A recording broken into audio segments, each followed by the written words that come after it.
Bonjour à toutes et à tous, merci de nous suivre depuis le sommet de l'élevage. Poursuivons ce sujet ô combien passionnant et intéressant, celui de l'acceptabilité. Pour en parler, eh bien justement, j'ai le plaisir de retrouver Delphine Lingman, députée de la 4e circonscription du Puy-de-Dôme. Bonjour. Yves Simon, président du syndicat des énergies de l'Allier. Bonjour Yves Simon. Et José Fanjoul, monsieur le maire de Saint-Rémy de Charnière. Bonjour à vous, monsieur le maire également. Merci d'être là pour partager ce sujet ô combien important, je cite, l'acceptabilité pour la transition agroécologique dans nos territoires ruraux. Quelques éléments de contexte pour commencer, si vous le voulez bien, avec le ministère de l'Agriculture, de l'Alimentation, le ministère de la Transition écologique et l'ADEME qui estiment tous les trois qu'environ 20% de la production d'énergie renouvelable française sera issue du secteur agricole, ce qui représenterait environ 3,5% de la production globale d'énergie. Côté alimentation, l'agriculture biologique représente 10,7% des surfaces agricoles en 2022 contre 10,4 en 2021. La France est le 13e pays européen en pourcentage des surfaces allouées au bio d'après l'agence Bio. On commence ma première question avec peut-être une définition de l'acceptabilité. Lionel Laslas, géographe français, définit l'acceptation sociale par, je cite, un processus par lequel un groupe social admet la présence d'usages, de pratiques, d'infrastructures de réglementation, de législation, voire de restriction et de toute forme de modification de son espace de vie sur un territoire qu'il partage avec d'autres acteurs, mais dont il est fréquemment prioritaire ou principal utilisateur ou sur lequel il dispose de l'antériorité. Delphine Lingman et Yves Simon, quelle approche avez-vous sur le sujet de l'acceptabilité sociale? Comment travaille-t-on sur ce sujet auprès des concitoyens? On commence avec vous, Delphine Lingman. Alors, tout d'abord, merci de nous avoir tous les trois conviés à cette table ronde. Je voudrais rappeler juste 3 chiffres pour contextualiser quand même le débat et qui prouvent l'urgence de trouver des solutions énergétiques durables. 66%, c'est la part d'énergie fossile dans notre consommation finale actuellement. Alors, pour nous déplacer, pour nous chauffer, pour alimenter nos industries. 2035, c'est l'année à laquelle 26 de nos 56 réacteurs arriveront au terme des 50 ans d'exploitation. Donc il y aura peut-être une prolongation de 10 ans sous condition. Et puis 60%, c'est la proportion d'électricité que nous avons besoin de produire à l'horizon 2050 pour répondre à nos besoins croissants. Donc oui, la France est un tournant historique. Oui, il faut l'accompagner. Et oui, il faut assurer notre souveraineté énergétique. Alors après, on a dit ça. L'acceptabilité sociale fait partie finalement de ce que nous avons étudié à l'Assemblée nationale sur la loi d'accélération des énergies renouvelables. Ça en fait partie. Et il y a 2 axes sur lesquels j'aimerais intervenir. Et qui sont pour moi essentiels pour favoriser cette acceptabilité. C'est tout d'abord, et ce n'est pas le maire qui est à côté de moi et qui est maire dans ma circonscription qui me contredira, c'est placer l'élu local au cœur de tout projet. Parce que ce sont les élus, les maires notamment, qui sont les premiers maillons de la chaîne républicaine. Ce sont eux qui sont au contact de leur population et qui sont les meilleurs ambassadeurs, je pense, d'un projet sur leur territoire. Et la deuxième chose, je pense que c'est partager la valeur de tous les projets que nous portons avec les territoires qui les accueillent. C'est-à-dire qu'il faut que ce soit du gagnant-gagnant pour que ce soit accepté. Et il faut que ce soit un modèle économique équitable et équilibré entre les porteurs de projets et les collectivités territoriales et les agriculteurs et tout l'environnement, tout l'écosystème local qui travaille sur le territoire. Alors, je vais juste rajouter une chose, c'est qu'en mai 2022, le Conseil économique et social et environnemental a traité ce sujet d'acceptabilité sociale avec un titre, alors que je lis, acceptabilité des nouvelles infrastructures de transition énergétique, transition subie ou transition choisie. Alors moi, je choisis la deuxième option. La transition doit être choisie et non subie. Et donc, tout le dilemme et tout l'enjeu viendra finalement de promouvoir et puis de bien travailler cette notion d'acceptabilité pour légitimer un projet sur le territoire. Donc, il faut faire de la pédagogie. Il faut être le plus transparent possible sur les impacts sur le territoire, sur les habitants, mais aussi montrer en quoi ces projets peuvent apporter de la richesse au territoire. Donc j'étais peut-être un petit peu trop longue. Mais on aime avoir de l'information et de nourrir effectivement nos échanges. Je poursuis avec vous, Yves Simon. Parlons de l'acceptabilité sociale. Quelle approche avez-vous, vous? Alors, on est dans un pays gaulois. Donc, dès qu'il y a un projet, il y a un anti. Et la question est de trouver le juste raisonnement entre celui qui a un projet, qui veut développer une économie, y compris dans le domaine des énergies nouvelles. Je préfère utiliser nouvelles parce qu'on consomme de plus en plus d'énergie et on en consommera de plus en plus, même si on essaye de lutter par des consommations un peu trop importantes, en particulier dans le domaine des bâtiments. Et en conséquence, adopter et rendre le projet acceptable, si on peut dire ainsi, c'est aussi le travailler au plus juste entre le producteur, mais aussi celui qui va utiliser l'énergie produite et l'environnement. En France, on aime bien tout ce qui est énergie nouvelle, sauf à condition que ce ne soit pas à côté de chez soi. C'est un vrai souci. Donc j'ai une formule, je dis toujours, pour vivre heureux, vivons cachés. Eh bien, quand il y a un projet, il faut absolument se donner toutes les raisons de le réussir, le faire comprendre, bien évidemment, l'expliquer, parce qu'il y a un tenant et un aboutissant, et essayer de, allez, on va utiliser le terme, tordre le cou à tout ce qui peut être anti, parce que bien souvent, ce sont des propos colportés, souvent inexacts, et sur lequel, je vais dire, il faut donner les réalités, les externalités positives, parce qu'il y a beaucoup d'externalités positives et on les oublie très souvent.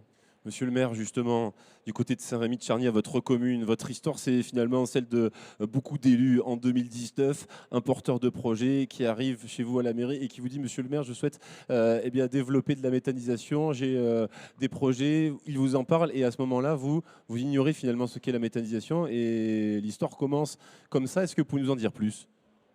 2019. 2019. Ben, ça s'est pas tout à fait passé comme ça. Moi, c'est que le porteur de projet n'est pas venu avant. Il a déposé son permis. Et qui dit dépôt de permis, instruction, pas le droit de communiquer pendant l'instruction. Donc, comme dit monsieur, c'est qu'il faut en parler avant, je suppose. Et ça facilitera beaucoup le dialogue et l'acceptabilité.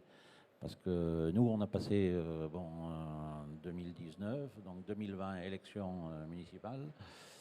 Période Covid, on était en pleine période Covid, donc il a fallu monopoliser l'État pour nous aider, nous maires, parce qu'on est connaissant rien à la méthanisation, organiser des visites avec le conseil municipal, parce qu'on doit donner un avis sur ce permis, un avis consultatif, donc organiser des visites sur différents sites, et pour voir ce que c'était la méthanisation, enfin pas connue de mon conseil municipal, moi, à l'époque.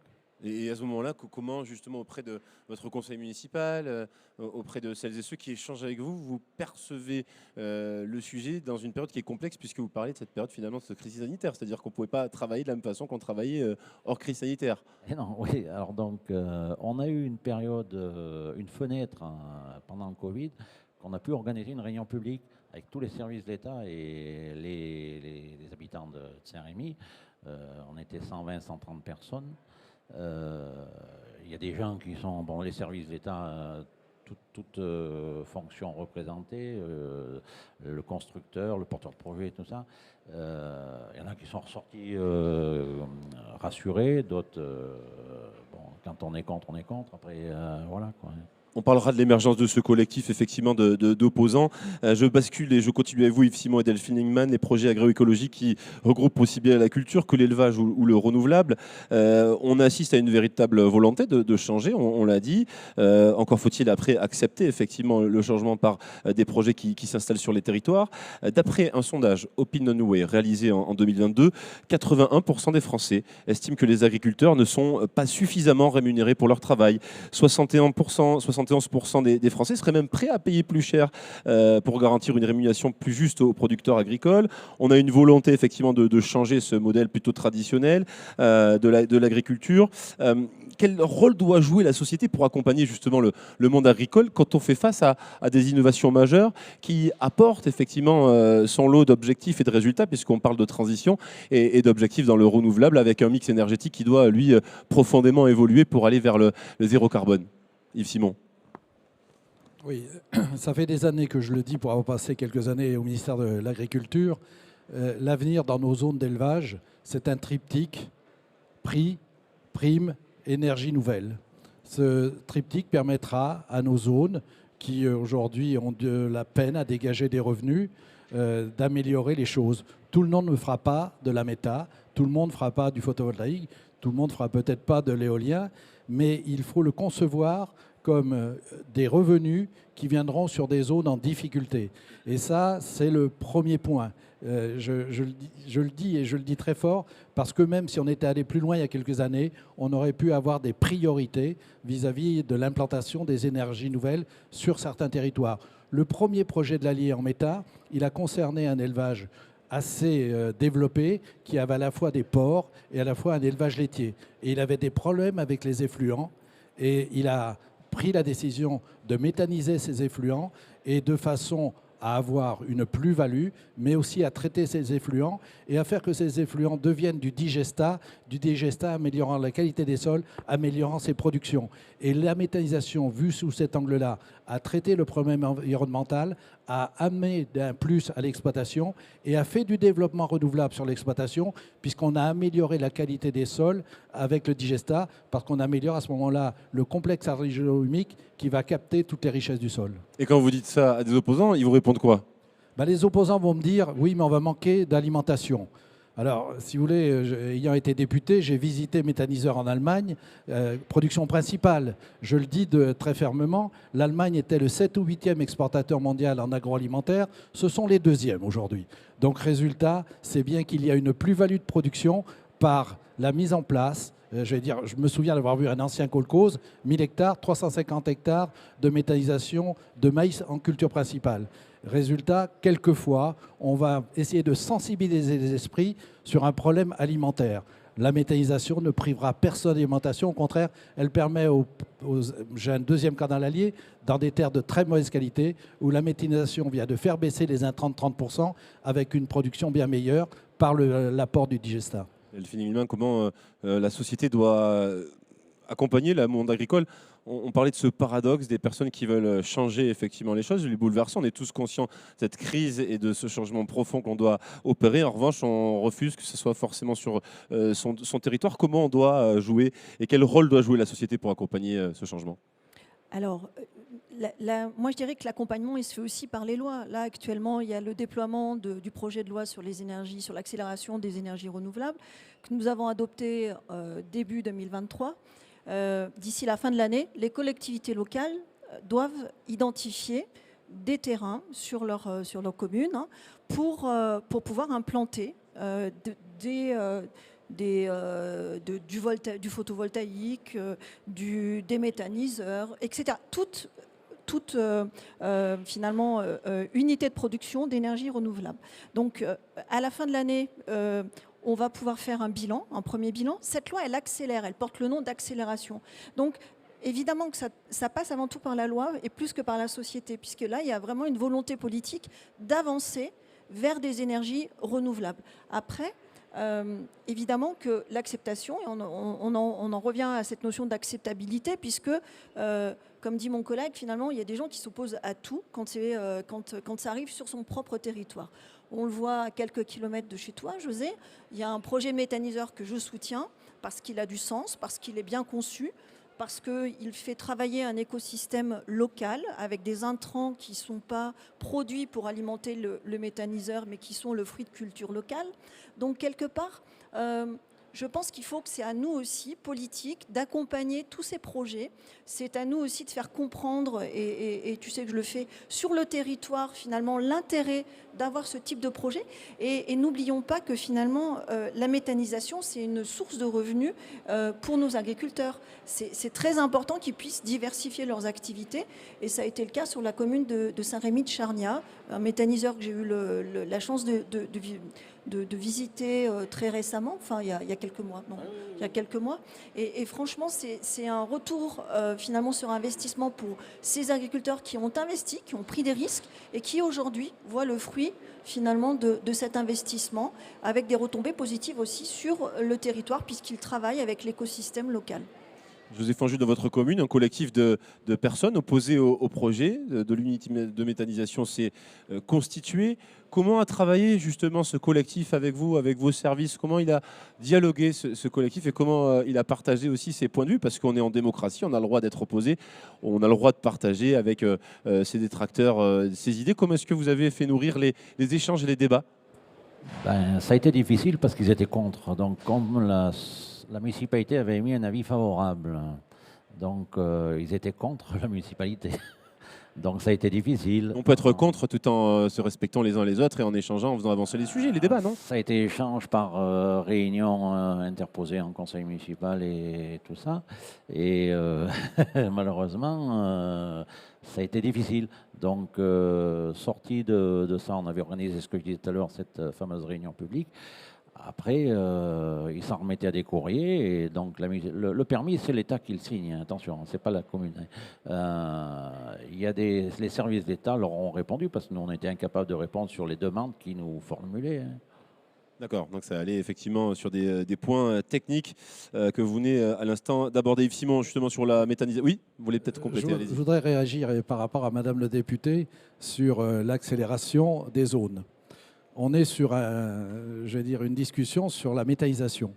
Ça va être le plus compliqué parce qu'aujourd'hui, un conseil municipal, j'en préside un depuis 34 ans, un conseil municipal, pour se prononcer sur des zones méta, il faudra plutôt parler de lieux où on aura des stations de rebours, voire de conduites où on peut se brancher. Et il faudra plutôt que les services de l'État tiennent compte de périmètres que de parcelles. Parce que je ne vois pas, dans une municipalité, dire les parcelles où on va faire de la méta ou pas de la méta. Reprenons une chose très importante. Après le Covid, le président de la République a dit qu'il faut absolument qu'on tende vers de l'autonomie. Et la méthanisation, c'est de l'autonomie gaz. Et contrairement à quelqu'un qui travaille à la DGEC, qui disait qu'il y avait un effet d'aubaine pour les agriculteurs, je vais dire aujourd'hui, donner comme objectif 2050 autonomie en gaz, même si le gaz est plus cher, c'est de l'économie qui restera en France, c'est de l'achat qui se fera en France, c'est du développement qui se fera en France. Donc on doit avoir tous un objectif, c'est de dire tendons à l'économie dans le domaine du gaz, qui est la seule énergie stockable aujourd'hui, la seule stockable. Delphine Ingman, vous voulez peut-être réagir ou rebondir? Oui, je voudrais juste réagir en précisant que c'est au niveau des EPCI que se feront et non pas au niveau des communes, que se feront les retours au niveau national et au niveau préfectoral des terrains qui seront identifiés comme étant porteurs ou accueillants, pouvant accueillir des unités de... si j'ai voté la loi, j'ai vu encore le préfet ce matin, nous en avons reparlé. Donc, d'accord. Alors, aux conseils municipaux, prononcez-vous, remontez aux EPCI, et ensuite, les EPCI font remonter au service de l'État. C'est comme ça que c'est envisagé dans le cadre de la loi. Moi, je voudrais juste rajouter quelque chose, c'est que la méthanisation, c'est quand même une opportunité pour nos agriculteurs, alors qu'aujourd'hui, finalement, seuls 3,3% de la production d'énergie en France provient de la méthanisation. Il y a un vrai potentiel. Aujourd'hui, sur les 1300 unités de méthanisation, il y en a 80% qui sont agricoles. Et je pense que nous pouvons continuer d'accompagner nos agriculteurs dans cette... alors moi, je connais dans cette démarche, je connais très bien l'Allemagne, puisque mon mari est allemand et que j'ai vécu et travaillé en Allemagne. C'est un pays qui est effectivement précurseur dans la méthanisation, qui a envisagé le déploiement d'une façon un peu différente de la nôtre, mais ça ne veut pas dire méthanisation, on enlève de la souveraineté alimentaire. Il ne faut pas opposer souveraineté alimentaire et souveraineté énergétique, je pense que les deux sont complémentaires. Alors justement, sur ce sujet de la méthanisation, puisque vous avez concentré les discussions sur la méthanisation, comment est-ce que vous expliquez, si méconnaissance il y a, justement la méconnaissance des uns et des autres sur le sujet de la méthanisation? Comment est-ce que vous l'expliquez, cela, cette méconnaissance? Et quelle est l'origine de cette méconnaissance, Yves Simon? Vous venez de le dire, Madame le député, c'est vrai que l'Allemagne est partie bien avant nous et que les premières expériences, je me souviens, je travaille dans le groupe gaz renouvelable au niveau national et quelqu'un nous expliquait que dans sa commune, il a fait un méthaniseur, il était maire, ils ont pu faire un réseau de chaleur avec, etc. Et aux prochaines élections, il a été battu. Donc résultat, ce n'était pas très moral d'un point de vue politique. Donc ce problème des énergies, il est compliqué. Ce problème de l'acceptabilité de la méta, Si vous voulez, vous allez avoir, il faut quand même le dire, je le redis, dans l'Allier, 3 méthaniseurs injection gaz, c'est le budget des routes du département. Hein, c'est plusieurs années de chiffre d'affaires d'exploitation. Quel est le métier qui accepterait d'investir plusieurs années de chiffre d'affaires au risque de... Ça, si vous voulez, vis-à-vis du grand public et des mouvements anti, résultat, ça veut dire qu'il y a un côté capitalistique. Et en France, on n'est pas très dans l'esprit capitalistique. Aux États-Unis, on cultive la culture de la réussite. En France, on cultive la culture du partage à crédit. C'est un peu différent. La question de fond, c'est qu'il y a derrière ces investisseurs, nos agriculteurs. Dans l'Allier, on est le seul département de France, le SDE, à accorder une avance remboursable pour faire le tour de table des banques quand il s'agit de lancer le projet. On le fait sur 7 ans. Résultat, ce côté économique en France, on a quelque chose contre. C'est certainement petit peu de la formation initiale, ça. Et il faudrait qu'on ait plus la culture de la réussite et encourager ceux qui investissent et surtout les accompagner parce qu'ils prennent des risques énormes. D'après un sondage OpinionWay réalisé en 2021, 39% des Français, je cite, avouent ne pas savoir ce qu'est le gaz vert. Cette méconnaissance autour de ce gaz vert s'accompagne d'un grand nombre d'idées reçues sur la méthanisation. 44% de ce même sondage des personnes interrogées croient que le processus de méthanisation peut s'avérer dangereux ou générer des explosions. 37% considèrent que le traitement des déchets par méthanisation coûte plus cher que leur incinération, leur enfouissement. Vos réactions, est-ce que c'est une photographie finalement réelle et réaliste de ce que vous vivez, vous, sur le terrain quand vous allez à la rencontre des concitoyennes et concitoyens? Alors, ce n'est pas ce qu'on rencontre quand on va visiter un méthaniseur. Ça ne sent pas, ça ne crée pas de nuisance, et puis ça fait travailler l'environnement, l'écosystème autour de cette installation. Moi, je crois que les opposants entretiennent un système de croyances. Voilà. Et dans ces croyances, évidemment, toutes ne sont pas exactes, et souvent, beaucoup sont fausses. Et on voit ça pour plein de projets, on voit ça aussi pour les retenues d'eau, on voit ça également pour certaines éoliennes, etc. Il y a plein de projets comme ça sur lesquels il y a un système de croyances qui sont mis en place par des groupuscules, il faut les appeler comme ils sont, tout simplement, et qui ne viennent pas alimenter de façon constructive et de façon exacte le débat autour de ces nouvelles sources d'énergie. Joseph Anjou, le méthaniseur installé dans votre commune, il est en fonctionnement depuis 2022. C'est le moment peut-être de faire le bilan, un retour d'expérience de votre part. Comment se passe maintenant cette installation, cette unité de méthanisation qui cohabite avec les habitants de votre commune? Aujourd'hui, oui, comme vous dites, juin 2022 a été mis en service. Ils ont injecté sur le réseau qui va sur Parentigna. Beaucoup de gens, un an après, ne savent pas si c'est branché, s'il est en fonction. Donc les nuisances, il n'y en a pas mieux qu'avant. Les craintes des gens qui avaient peur pour l'immobilier allait s'effondrer, tout ça, c'est faux. Aujourd'hui, l'immobilier, on est dans la couronne d'Issoire, donc l'immobilier, il n'y a pas de souci de ce côté-là. Le trafic, il n'y en a pas plus que dans une ferme, qui fait de l'ensilage 2 fois par an. Parce que nous, c'est local, quoi. Donc l'alimentation est locale. Donc je ne vois pas où il est le problème, quoi. Le ressenti des gens, moi, j'ai trouvé des gens ils m'ont dit il n'y a pas d'inconvénient pour le moment, qui étaient contre au départ. Donc retour d'expérience plutôt positif, on le voit au demeurant au vu de vos idées. On va peut-être continuer avec vous deux sur des projets que l'on entend, des réserves d'eau, des fermes solaires, on parle de méthanisation. Faut-il évangéliser ces sujets pour les faire accepter et comment faut-il le faire, Yves Simon et Delphine Lingman? Je le redis, vous le disiez fort justement, expliquer la méta. La méta, c'est assez simple, puisqu'on compare souvent à la panse d'une vache. C'est assez simple à expliquer. Après, toute la technique qui va consister soit à brûler du gaz pour produire de l'électricité, soit injecter directement, puisqu'il y a les deux possibilités. Là, on devient dans du très technique, parce qu'il y a des histoires de compression, il y a plein de choses. Simplement, c'est d'expliquer que de la matière se dégrade, produit du méthane, et ce méthane est un gaz qui est utilisable à différentes fins. La question des anti-tout. Et vont vous évoquer le problème, on l'a eu dans l'Allier, la paille. On va manquer de paille, parce que dans une panse, il faut effectivement des éléments solides. On va vous évoquer le trafic, et vous l'avez dit fort justement, monsieur le maire, le trafic sur les voies communales, et une accélération, dégradation, etc. Mais à chaque fois, si vous voulez, c'est des postulats qui sont mis sans chercher explication. Vous savez, quand vous avez en face de vous des gens qui ne veulent pas comprendre, à un moment donné, je vais dire, il faudra, et ça c'est notre vrai problème, travailler uniquement sur ce qui est externalité positive, c'est-à-dire tout le gain que l'on a, y compris en économie nationale, y compris en économie locale, y compris en économie d'exploitation agricole, parce que c'est l'ensemble qui fera. Alors après, dans les paradoxes, vous avez des gens qui vous disent on n'a pas assez d'eau en France, les mêmes vous disent il ne faut pas faire de réservoir. Et si on donne les chiffres, parce que le chiffre est éloquent, en France, on rejette dans l'océan ou la mer environ 440 milliards de mètres cubes d'eau. Les Français consomment 40 milliards. Ils en rejettent 30. Et le monde agricole en utilise 4. Résultat, si on veut effectivement moins subir des sécheresses, il faut éventuellement faire des réserves.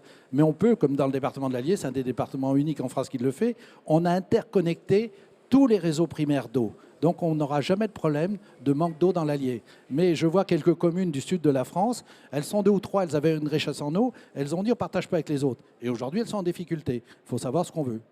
Des croyances, des peurs et donc des tensions. Comment évangéliser? On parlait de méthanisation, mais on peut parler effectivement de ces réserves d'eau, plus communément appelées méga-bassines, ou ces fermes solaires, ces grands sujets. Comment il faut-il les préparer finalement aux yeux de toutes et tous?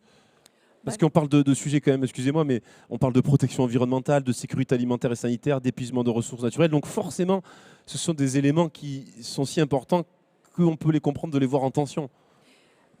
Il faut replacer les faits dans ces projets.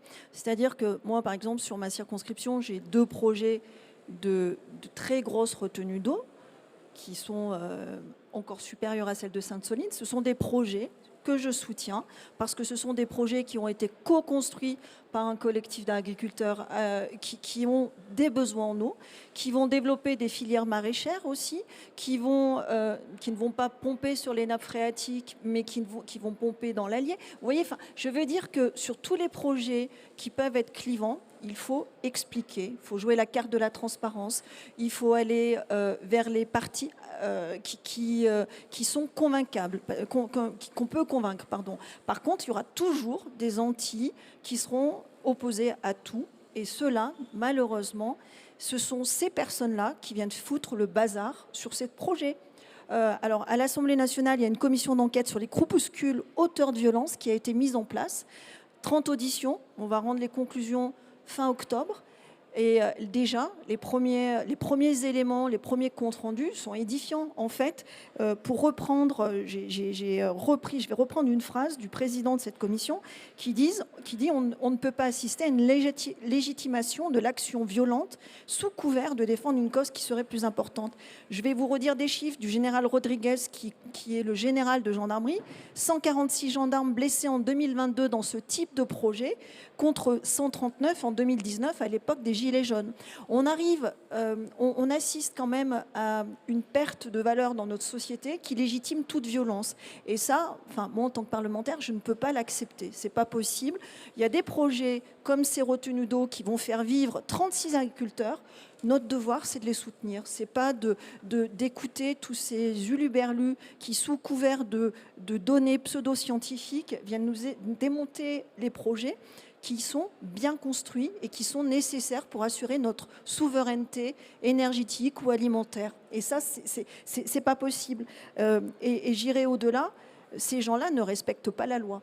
Voilà, tout simplement. Puisqu'ils assistent à des manifestations qui ne sont pas autorisées. Et après, ils viennent se plaindre qu'ils ont soi-disant des blessés parmi eux. Moi, je ne peux pas cautionner ça. José Fanjoul, on parlait de votre histoire qui est finalement l'histoire de beaucoup d'entre nous, des élus ou des citoyens qui voient le sujet arriver, ne le connaissent pas forcément et le traitent avec, on le voit avec vous, beaucoup d'objectivité.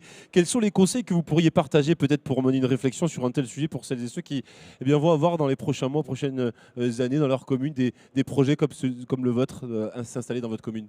Voilà, c'est que le porteur de projet informe, ça soit en toute transparence avec les habitants, enfin les administrés, les élus, on va dire même les communes alentours, parce que bon, quand ça rayonne dans un rayon de 5-10 km, on traverse d'autres communes, des petites communes. Donc voilà, il faut qu'ils discutent en avant. Et malheureusement, ce que je veux dire, créer une entreprise, parce que moi je dis que c'est une entreprise, un site de méthanisation, un truc comme ça pérennise leur exploitation. Il faut dire ce qu'il en est aujourd'hui. Delphine Lingman et Yves Simon, sur le sujet de notre conférence, l'acceptabilité pour la transition agroécologique dans nos territoires ruraux, si vous deviez peut-être partager un dernier mot sur l'ensemble de nos échanges qu'on a eus et sur ce moment, quel serait-il? Il faut le dire, toutes les énergies nouvelles présentent un intérêt national dans le sens où il faut qu'on soit moins dépendant des énergies fossiles, dans le sens où elles sont renouvelables.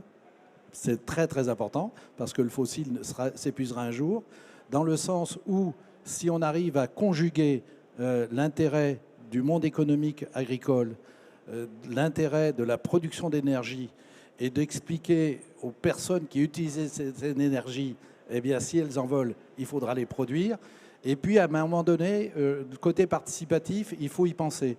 Sur ma commune, on a un projet public de photovoltaïque. Résultat, on va prendre en charge une partie charge sociale des agriculteurs et de tous. On va baisser l'impôt de tout le monde. On aura peut-être même de l'énergie un peu moins chère, parce que ça, je pense que le Parlement va bouger là-dessus, puisque les communes qui acceptent devraient pouvoir en tirer des bénéfices. Donc, c'est toute cette explication. Mais il faut le dire, quand les antis se prononcent, ils vont toucher les points sensibles de l'être humain.